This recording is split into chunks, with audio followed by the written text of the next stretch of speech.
بھائی اس سوال کا جواب دو، آپ کا دین کیا ہے؟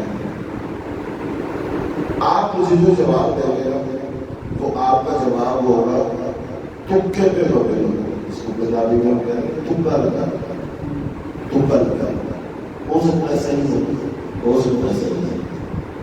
اب میری اس بات کا کیا ثبوت ہے؟ آپ اسے کیسے کہیں حضرت، آپ کیسے کہہ رہے ہیں ہمیں پتہ نہیں ہوگا، ہم تکا لگائیں گے۔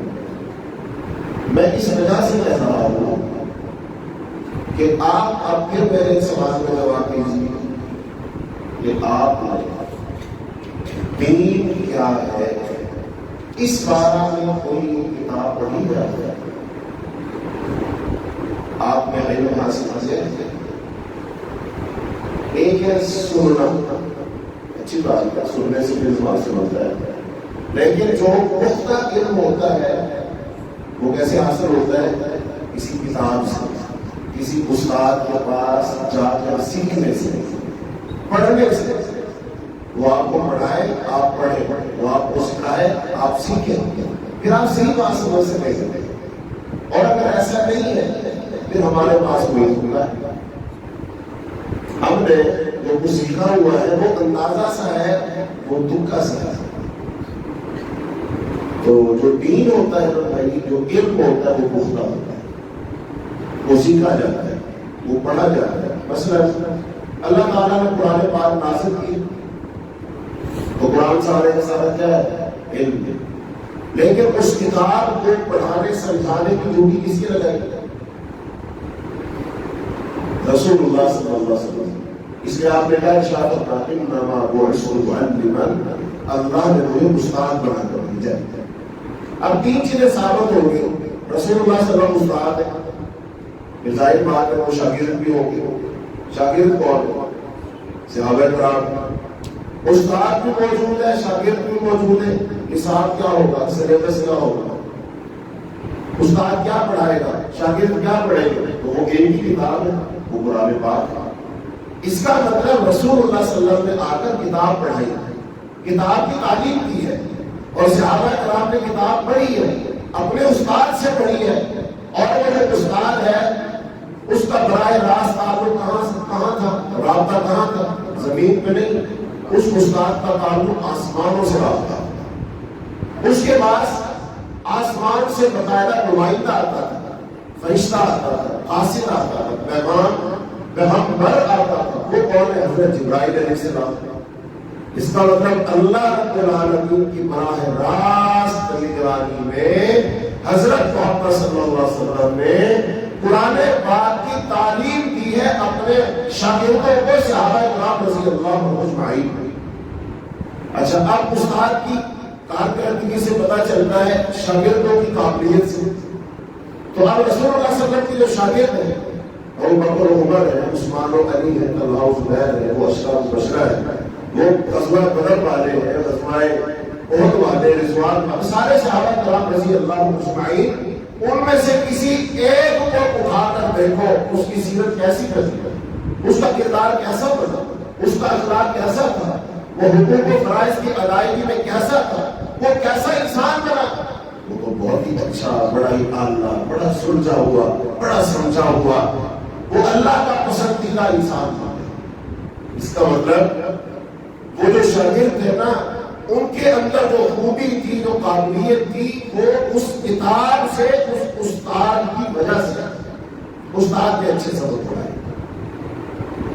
تو آج میں یہی بات سمجھانا چاہ رہا ہوں، یہ دین اسلام، دین کیا ہے؟ اس میں سوال یہ ہے آپ کا دین کون سا ہے؟ کیونکہ اس وقت بہت سارے دین ہیں، اس وقت بہت سارے دین موجود ہیں۔ سوال یہ ہے ان دینوں میں سے آپ کا دین کون سا؟ یہ آپ نے اپنا محاسبہ کرنا ہے، یہ جاننا ہے، ورنہ غلطی لگ جائے گی۔ وہ شعر ہے نا، ہم دعا لکھتے رہے، وہ دغا پڑھتے رہے، اور ایک نقطے نے محرم سے مجرم بنا دیا۔ دعا دال عین الف آ، دعا اوپر کیا لگ گیا؟ نقطہ، تو دغا بن گیا۔ ایک نقطے نے کیا سے کیا بنا دیا؟ ایک ہوتا محرم، پتہ لگ جائے کیا بن گیا؟ مجرم۔ لہذا دین کو سمجھنا ہے کہ دین ہے کیا، اور جب ہم دین کو صحیح معنوں میں سمجھ پائیں گے پھر ہی ہم اسی لائن پہ چلیں گے، اس لائن پر چل کر ساری کامیابی ہے۔ لہذا دین کو سمجھا جائے، اس کا علم حاصل کیا جائے۔ تو میں اس لیے کہہ رہا تھا کہ ہم میں سے اکثر و بیشتر ہم نے کوئی کتاب نہیں پڑھی ہوتی، کوئی علم حاصل نہیں کیا ہوتا، لہذا ہمارے پاس مفہوم سا ہوتا ہے یا تکا ہوتا ہے یا اندازہ ہوتا ہے، اسی کا اثر ہے کہ ہم ان مشکلات اور مسائل کا شکار ہیں۔ یہ جو آج ہم مسائل کا شکار ہے نا بھائیوں، اس کا اصل سبب دین کا صحیح نہ سمجھ۔ تو آئیے آج ہم دین کا مفہوم انشاءاللہ سمجھیں گے۔ دین کا مفہوم کیا ہے؟ لفظ دین کے 3 معنی بڑے مشہور ہیں۔ نمبر 1 اس کا معنی ہے ملت، مذہب۔ دین کا دوسرا معنی ہے جزا اور سزا، اور دین کا تیسرا معنی ہے قانون۔ اب میں آپ سے سوال کروں، بتاؤ آپ کا دین کیا ہے؟ آپ اس دین کو مذہب کے معنی میں لیتے ہو، جزا اور سزا کے معنی میں لیتے ہو، یا قانون کے معنی میں لیتے ہو؟ کس معنی میں لیتے ہیں؟ اگر میں اس کو مذہب اور ملت کے معنی میں لے لوں تصور اور ہے، اگر میں اس کو جزا و سزا کے معنی میں لے لوں تصور اور ہے، اور اگر میں اس کو قانون، اصول، ضابطہ اس کے معنی میں لوں گا تو تصور بالکل اور بنے گا۔ سوال یہ ہے کہ میں کس معنی میں لیتا ہوں، میرا تصور کیا ہے؟ جب لفظ دین بولا جاتا ہے، لفظ دین لکھا جاتا ہے، لفظ دین سنا جاتا ہے، اس وقت میرے ذہن میں کیا تصور آتا ہے؟ میں آپ سے جب کہتا ہوں دیسی جنگلی کبوتر اور پالتو کبوتر، دو لفظوں کو بول کر فرق ذہن میں آتا ہے کہ نہیں؟ آپ کو پتا ہے جنگلی کبوتر اور ہوتا ہے، پالتو کبوتر ہوتے دونوں کبوتر ہی ہے، لیکن فرق الگ الگ ہے۔ میں آپ کے سامنے نام لیتا ہوں، بھائی گھر میں پلاؤ پکایا ہے، گھر میں بریانی پکائی ہے دونوں چاول، دونوں میں کوئی ڈالا ہوا ہے، لیکن الگ الگ تصور ذہن میں آتا ہے کہ ایک ہی آتا ہے؟ تصور تو الگ الگ آئے گا نا، چونکہ ہمیں پتا ہے کہ بریانی اور ہوتی ہے، پلاؤ اور ہوتا ہے۔ اب ایک بندے کو بریانی پسند ہے، پلاؤ پسند نہیں، لیکن اس کے سامنے غلطی سے کیا کہہ دیا کہ بریانی پکی ہے، اور وہ آپ کے گھر گیا تو پلاؤ نکلا، میں کہا یار تم نے تو کہا تھا بریانی پکی ہے، پلاؤ ہے۔ وہ کہتا ہے بھائی چاول ہی ہے یار، کھانی ہے تو کھا لو۔ کہتا ہے یار کھانے کا مسئلہ نہیں، پلاؤ تو مجھے اچھا ہے۔ فرق ہوگا تو فرق ہوگا۔ اب اے سی میں اور روم کولر میں دونوں کا نام لو، دونوں سے کام یہ کہ ہوائی آتی ہے، گرمی دور ہوتی ہے، ہوا ٹھنڈی آتی ہے، لیکن دو لفظ الگ الگ ہیں کہ نہیں؟ تو دونوں کا مفہوم بھی الگ الگ ہے نا۔ جب دونوں نام الگ الگ لیے جائیں گے تصور بھی الگ الگ آئے گا نا۔ یہ دنیاوی معاملات ہیں، ان کی ہمیں سمجھ ہے، کیونکہ ہم نے ان کو سمجھا ہوا ہے۔ اگر کوئی شخص اے سی کا نام لے کر ہمیں روم کولر دے دے، ہم کبھی نہیں لیں گے۔ وجہ میں جانتا ہوں کہ اے سی کیا ہوتا ہے، روم کولر کیا ہوتا ہے، دونوں میں فرق ہے۔ ایسے ہی جب دین بولا جاتا ہے، لفظ دین بولا جاتا ہے، میرے ذہن میں کیا تصور آتا ہے؟ کوئی تصور تو آتا ہوگا۔ اور یہ سوال چھوٹا سوال نہیں ہے۔ قبر میں جائیں گے، جو آپ نے 60-70 سال کی زندگی گزاری ہے، اس میں صرف 3 باتیں پوچھی جائیں گی۔ ماں دین کا، تیرا دین کیا ہے؟ 60-70 سال کی زندگی گزاری اور قبر میں سوال ہے تیرا دین کیا ہے؟ دین تو بہت سارے، کئی دین ہیں، ایک دین نہیں ہے، دین بہت سارے ہیں۔ آگے جا کے تھوڑی بات آئے گی۔ اب سوال یہ میرا دین کیا ہے؟ اب دین بمانا مذہب و ملت، دین بمانا جزا و سزا، دین بمانا قانون۔ تو اصل جو دین ہے نا، جو ہم کہتے ہیں ان الدین عند اللہ الاسلام، اس کا مطلب کیا ہوتا ہے؟ قانون۔ جو اللہ تعالیٰ فرماتا ہے اليوم اکملت لکم دینکم واتممت علیکم نعمتی ورضیت لکم الاسلام دینا. یہ آیت سب نے سنی ہوئی ہے کہ میں نے آج تمہارا دین مکمل کر دیا. یہاں دین کس معنی میں؟ قانون کے معنی میں کہ زندگی کیسے گزارنی ہے. اس کا ایک ایک لمحے کا قانون اللہ پاک نے نازل کر دیا, پورا کر دیا. اور یہ اللہ تعالیٰ کی بہت بڑی نعمت ہے. جب اللہ تعالیٰ نے فرمایا وَمَن يَبْتَغِ غَيْرَ الْإِسْلَامِ دِينًا فَلَن يُقْبَلَ مِنْهُ, جو اسلام کے علاوہ کوئی اور دین تلاش کرے گا اس سے قبول نہیں کیا جائے گا. اس آیت میں دین کس معنی میں ہے؟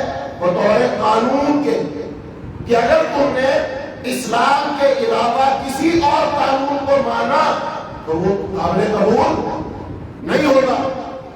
اس کا مطلب دین یہاں کس معنی میں ہے؟ جب ہم سے پوچھا جاتا ہے ان الدین عند اللہ الاسلام, ما دین کا وہ ہے دین بمعنی قانون.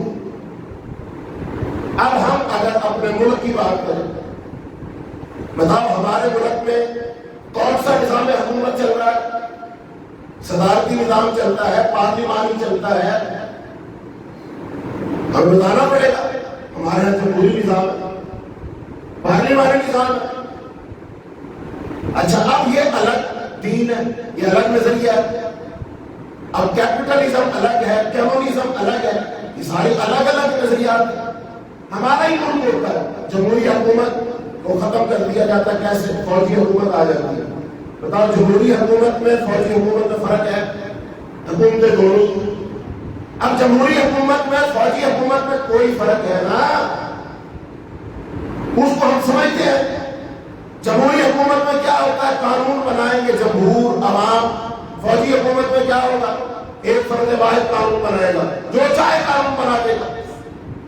اب دین جمہور, دین ملوکیت, دین کمیونزم, دین کیپٹلزم, یہ سارے دین ہیں. اب ان دینوں میں سے ایک دین کیا ہے؟ دین اسلام. اور دین اسلام کس کا پسندیدہ ہے؟ یہ اللہ کا پسندیدہ ہے. یہ کس نے بنایا ہے؟ یہ اللہ نے بنایا ہے. تو اب لہذا دین کو ہم کس معنی میں لیں؟ جس معنی میں یہ اللہ تعالیٰ کے ہاں دین ہے. جو اس کا معنی مفہوم سمجھا رسول اللہ صلی اللہ علیہ وسلم نے, جو سمجھا صحابہ کرام رضی اللہ عنہم اجمعین نے, وہی میں اور آپ سمجھے. وگرنہ میں اور مفہوم سمجھ رہا ہوں, اللہ کا مفہوم ہی اور ہے. صحابہ کرام نے اس کا مطلب ہی اور سمجھا. اب صحابہ کرام اس دین کے نمائندے بن کر کہاں گئے؟ ایک صحابی اس وقت ایران میں آتا ہے اور ایران کے بادشاہ کے سامنے آ کر کہتا ہے اسلام قبول کر لو, ہمارا دین قبول کر لو. اب ان کے ملک میں بھی تو نظام موجود ہے, وہ بھی کہہ رہا نہیں ہمارا نظام قبول کر لو. دونوں میں کیا فرق ہوگا؟ اب وہ کہے گا ہم تمہارا کیوں قبول کریں, ہم تمہارا قبول نہیں کریں گے. اس کا مطلب مسئلہ تو پیدا ہوگا. جب اللہ کا دین وہ اور ہے, لوگوں کا دین اور ہے, اللہ کا قانون اور ہے, لوگوں کا قانون اور ہے, بادشاہ کا قانون اور ہے, جمہور کا قانون اور ہے. مسئلہ کسی قانون کا ہے. میں اور آپ ہر جگہ کیا کہتے ہیں؟ قانون کی عملداری ہونی چاہیے, قانون ہونا چاہیے. یہاں کوئی قانون نہیں, انصاف ہونا چاہیے, عدل ہونا چاہیے. یا آپ قانون کی بات کر رہے ہیں؟ کون سا قانون؟ کس کا قانون؟ کس کے قانون کی بات کر رہے ہو؟ اب اس قانون کے لیے لفظ کا کون سا دین, کس کا دین, کس کے دین کی بات کر رہے ہو؟ میرے عزیزوں, میرے بھائیوں, میرے بزرگوں, نوجوانوں اور ہر وہ شخص جو میری اس بات کو سن رہا ہے, خدا کے لیے دین کا مفہوم سمجھو کیا ہے. ہم نے نہیں سمجھا ہوا ٹھیک سے, ہمیں نہیں سمجھایا گیا ٹھیک سے. وگرنہ ایسے کیسے ہو سکتا ہے کہ مسلمان اللہ کے دین کو بطور قانون اور ضابطے کے تسلیم کر لے اور پھر نافرمانی کرے؟ یہ ملک کس کا ہے؟ ملک سے مراد یہ زمین ساری کی ساری کس کی ہے؟ کس نے بنائی ہے؟ اس کا سارا نظام کس کے قبضہ کنٹرول میں ہے؟ اس کے باسیوں کو رزق کون دے رہا ہے؟ ان کی حفاظت کون کر رہا ہے؟ ان کا خالق و مالک کون ہے؟ ایک ہی جواب ہے اللہ. تو جب یہ ملک اللہ کا، یہ لوگ اللہ کے، یہ مخلوق اللہ کی، تو پھر حکم کس کا، مرضی کس کی، منشا کس کی، پسند کس کی؟ وہ بھی اللہ کی. لیکن جب زمین اللہ کی ہے، مخلوق اللہ کی ہے، سارا نظام ہی اللہ کا ہے، لیکن اللہ کے بندے ہی اللہ کو بطور قانون ساز کے ماننے کے لیے تیار نہیں. کہتے ہیں اللہ قانون اپنا چلائیں گے. نہیں چلا سکتے تم اپنا قانون. زمین اللہ کی ہے، مخلوق اللہ کی ہے، لہ الخلق والامر، اس کی مخلوق، اس کا حکم. تو میرے بھائیوں، دین کا مفہوم لفظی معنی ہے. اب اس کی تعریف سنو. لفظ دین کی تعریف ہے. تعریف یہ ہے، اردو میں ترجمہ اگر کریں، کہ اللہ تعالیٰ کے بنائے ہوئے وہ قاعدے، وہ اصول اور ضابطے جن کے مطابق انسان زندگی گزارتا ہے، اور یہ قاعدے ضابطے اسے دنیا آخرت کی سعادت اور بھلائی عطا کریں گے. عربی میں اس کا لائن کیا ہے؟ وضع الہی یسوق العباد باختیارهم المحبوب الى سعادت الدارین. یہ دین کی تعریف ہے کہ اللہ کے اصول جن کے مطابق بندے زندگی گزاریں گے اور اختیار کے ساتھ گزاریں گے. زبردستی دین کے اندر نہیں، اختیار ہوگا، اور اختیار کے ساتھ ان اصولوں پر چل کر دنیا اور آخرت دونوں کی بھلائی حاصل کریں گے. یہ ہے دین کا اصول. تو دین بھی کیا ہے؟ وضع الہی، اللہ کے قانون. دین نام اللہ کے قانون کا ہے. اچھا، آپ ایمانداری سے بتائیے، آپ کو اپنے معاشرے میں اللہ کا قانون نظر آتا ہے؟ بتائیں. مجھے تو نظر نہیں آتا. آپ ہو سکتا آپ نے دیکھا ہو. یہ ہمارے بزرگ بیٹھے ہوئے، یہ تو ہم سے بڑی عمر والے ہیں، ان سے پوچھتے بتاؤ کہ آپ کو اللہ کا قانون نظر آتا ہے؟ جس معاشرے میں آپ جہاں رہتے ہیں، جس گلی محلے میں رہتے ہیں، آپ دیہات میں ہیں، شہر میں ہیں، کہیں ہے، آپ کو اللہ کا قانون نظر آتا ہے؟ اس کا مطلب اللہ کا قانون ہمیں نظر نہیں آتا. اور اس بات کی شہادت اس ملک میں جج حضرات اور حکمران دیتے ہیں اللہ کا قانون نہیں ہے. اس بات کی شہادت فوجی اور فوجی جرنیل بھی دیتے ہیں اللہ کا قانون نہیں. قانون تو ہے لیکن اللہ کا قانون نہیں ہے. استاد، پروفیسر، اسکول کالج کے وہ بھی کہتے ہیں اللہ کا قانون تو نہیں ہے. تاجر حضرات، سیاستدان بھی کہتے ہیں یہاں پر اللہ کا قانون تو نہیں ہے. عوام الناس بھی کہتے ہیں یہاں پر اللہ کا قانون تو نہیں ہے. اچھا، سب ہم اس بات کو مان رہے ہیں کہ یہاں پر اللہ کا قانون نہیں ہے، تو اس کا مطلب یہی ہے کہ یہاں اللہ کا دین، جو کہ دین بمانا قانون، تو یہاں اللہ کا دین نہیں ہے، اللہ کا قانون نہیں ہے. لیکن کس کا قانون ہے؟ ان کو قانون ہے نا. وہ قانون کس نے بنایا؟ اللہ کا بنایا ہوا نہیں ہے. تو میرے عزیزوں کو وہی ہمارا دین ہے. جس ہم قانون کو مان رہے، جس قانون کے مطابق ہم زندگی گزار رہے، وہی ہمارا دین ہے. آپ اس بات کو مانو یا نہ مانو، میرے ماننے نہ ماننے سے کوئی فرق نہیں پڑے گا. اصل حقیقت جو ہے وہ حقیقت وہی ہے. تو اب اس کو تھوڑا سا ایک عبارت کے ساتھ اس کو سمجھو. جب آپ کسی کی اطاعت میں داخل ہوئے اور اس کو اپنا حاکم تسلیم کر لیا، حاکم کسی کا حکم دینے والا، آپ نے حاکم تسلیم کر لیا تو گویا آپ نے اس کا دین قبول کر لیا. پھر جب وہ آپ کا حاکم ہوا اور آپ اس کی رعایا بن گئے تو اس کے احکام اور اس کے مقرر کیے ہوئے ضابطے آپ کے لیے قانون یا شریعت ہوں گے. جب آپ اس کی اطاعت کرتے ہوئے اس کی شریعت کے مطابق زندگی بسر کریں گے، وہ جو کچھ طلب کرے گا حاضر کر دیں گے، جس بات کا وہ حکم دے گا اسے بجا لائیں گے، جن کاموں سے منع کرے گا ان سے رک جائیں گے، جن حدود کے اندر رہ کر کام کرنا ہو وہ آپ کے لیے جائز ٹھہرائے گا، آپ اس کو جائز مانیں گے، اس کو ناجائز ٹھہرائے گا، اس کو آپ ناجائز مانیں گے۔ انہی حدود کے اندر آپ رہیں گے اور اپنے آپ کے تعلقات اور معاملات اور مقدموں اور فیصلوں کو انہی ہدایات کے مطابق تسلیم کریں گے اور اس کے فیصلے پہ سر جھکائیں گے۔ اسی کا نام دین ہے، اسی کا نام بندگی ہے، اسی کا نام عبادت۔ تھوڑا سا آگے چلیں تو بات صاف صاف معلوم ہو جاتی ہے کہ دین دراصل حکومت کا نام ہے، شریعت اس حکومت کا قانون ہے اور عبادت اس کے قانون اور ضابطے کی پابندی ہے۔ آپ جس کسی کو حاکم مان کر اس کی محکومی قبول کرتے ہیں، دراصل آپ اس کے دین میں داخل ہو گئے۔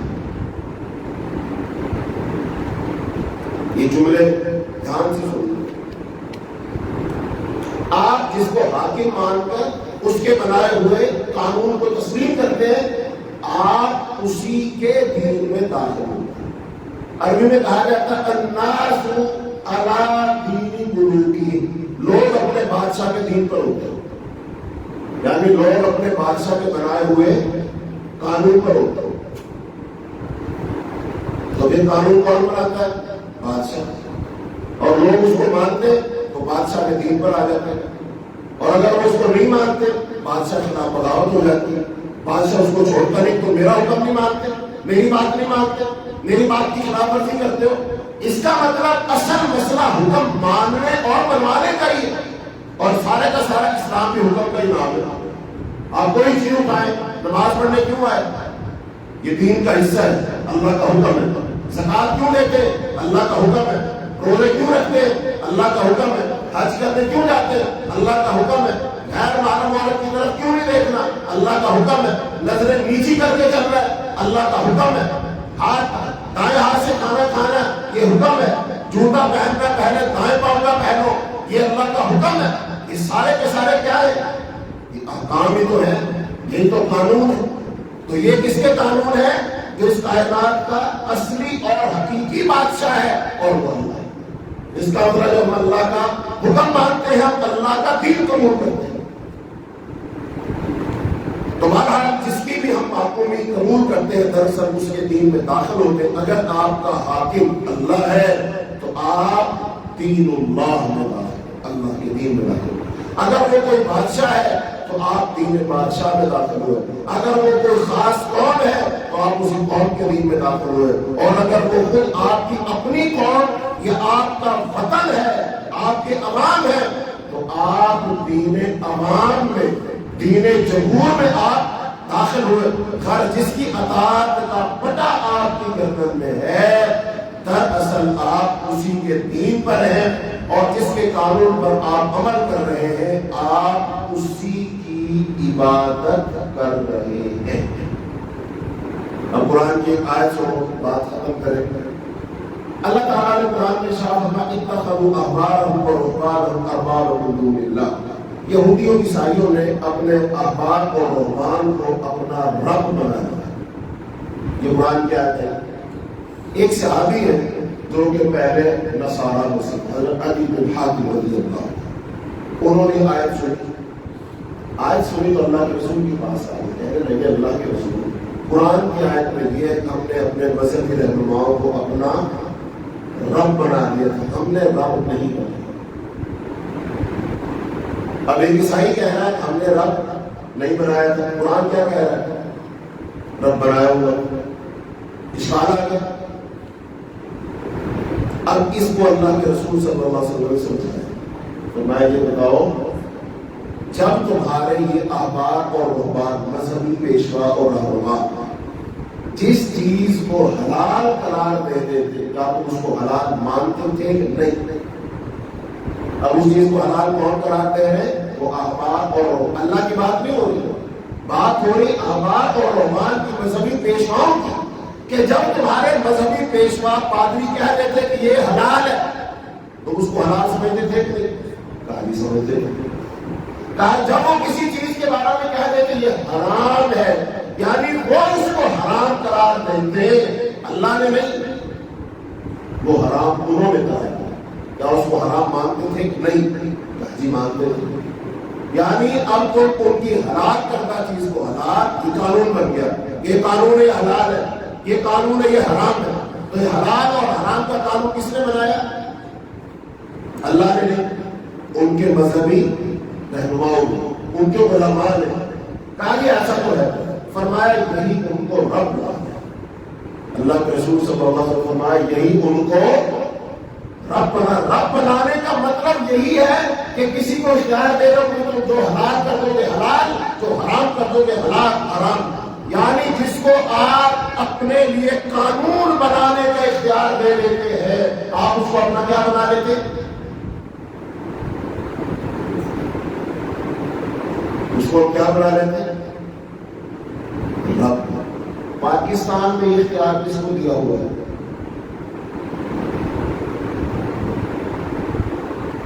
آپ خاموش ہیں. آپ کے لیے قانون کون بناتا ہے بزرگوں؟ کون بناتا ہے قانون؟ ہم جس قانون پر عمل کرتے ہیں، ٹریفک کا ہی قانون ہو، آپ جائیں گے کس طرف؟ سڑک پہ آپ جا سکتے ہیں، پرلی جو سڑک ہے اس پر جا کر آپ منہ کر لیں گے؟ آپ لاہور کی طرف نہیں کر سکتے. ہیلمٹ پہن کے آپ لے جاتے تو چلان کر دیتے. آپ کے پاس لائسنس نہیں، آپ کی گاڑی جو ہے اس کی لائٹیں نہیں دیتا، آپ کو جرمانہ کر دیں گے. یہ کس نے قانون بنایا؟ کسی نے بنایا. یہ اختیار کس کے پاس ہے؟ پاکستان میں. آپ کو پتہ ہی نہیں کہ ہم کچھ نہیں بول رہے. یہ قانون بنانے کا اختیار پارلیمنٹ کے پاس، اس کو کہتے ہی مقننہ ہے، قانون ساز ادارہ ہے. اچھا وہاں سے سارے فیصلے صحیح ہوتے ہیں غلط؟ تو قانون بنانے کا اختیار ہم نے ان کو دیا. تو ہمارے پاکستان کے عوام کے رب کون ہے؟ اور وہ جو قانون بنا رہے وہ ہمارے رب ہے نا. تو ان کا دین چل رہا ہے یہاں پر. تو پھر ہمارا دین کیا ہے؟ قبر میں پوچھا جائے گا آپ کا دین کیا ہے؟ مار دینوں کا. دنیا میں اب پوچھا جائے، ہم سے کوئی پوچھے تمہارا دین کیا ہے، ہم غلط جواب دیتے ہیں. ہمارا دین دین جمہور ہے، ہم کہتے دین اسلام ہے. اگر تیرا دین دین اسلام ہے تو بتا دین اسلام کے ضابطے چلتے ہیں؟ دین اسلام کا قانون چل رہا ہے، دین کو بطور قانون اپنایا ہوا ہے. پھر کہ تیرا جواب کیا؟ ابھی میں نے پوچھا سب کہہ رہے نہیں. تو اس کا مطلب دین اسلام پاکستان میں بطور اصول اور قانون اور ضابطے کے نہیں ہے. تو ہمارا دین دین اسلام نہیں ہے. یہ کڑوا جھوٹ ہے، یہ کڑوی حقیقت ہے جس کو میں اور آپ تسلیم نہیں کر رہے. لیکن میرے اور آپ کے تسلیم کرنے سے کوئی فرق. اب بتاؤ دن ہے کیا رات؟ لیکن میں کہوں نہیں اتنی روشنی ہے تو رات ہے ہی نہیں، دن ہے. کیا میرے اس حقیقت کو نہ ماننے سے کیا ہو جائے گا؟ کچھ نہیں ہوگا. رات رات ہی رہے گی، دن دن رہے گا. اس لیے میرے عزیزوں، قبر میں پہلا سوال ہوگا ماں دینوں کا، تیرا دین کیا ہے؟ تو دنیا میں حساب لگا لو آپ کا دین کون سا ہے. مانا کس کو ہوا ہے، عملی زندگی میں کیا ہے، تضاد نہ ہو.